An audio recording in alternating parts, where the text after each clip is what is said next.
क्या कोई ऋषि एक असुर को अपने भोजन में खाकर बचा सकता है? हाँ दोस्तों, यह अद्भुत कहानी है ऋषि अगस्त्य की, जिन्होंने असुर वातापी को खा लिया और हमेशा के लिए खत्म कर दिया। बात है तब की, जब ऋषि अगस्त्य और लोपामुद्रा का विवाह का संपन्न हुआ और दोनों जंगल में रहने लगे।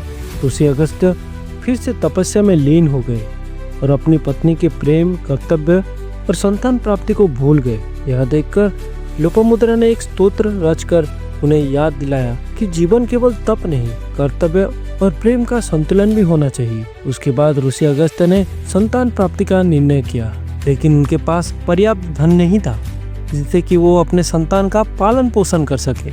इसलिए ऋषि धन प्राप्ति के लिए राजा च्युतवन के पास गए, पर जब देखा कि राजा की आय और व्यय समान है, उन्होंने धन लेने से मना कर दिया।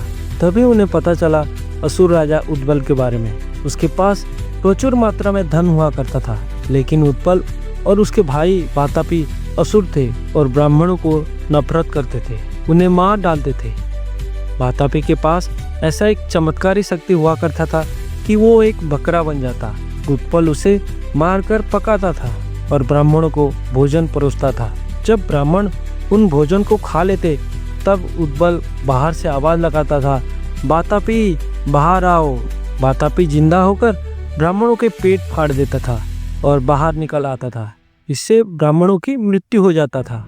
लेकिन जब ऋषि अगस्त्य उनके पास पहुंचे, तभी उनकी चाल भांप ली। शांति से उत्पल के द्वारा परोसा हुआ खाना खा लिया।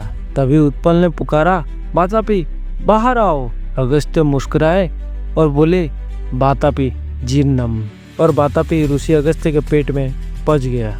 अपने भाई बाहर न आने पर उत्पल अपनी पूरी शक्ति से महर्षि अगस्त्य पर हमला कर दिया, लेकिन महर्षि ने अपने तपोबल से उत्पल को भस्म कर दिया।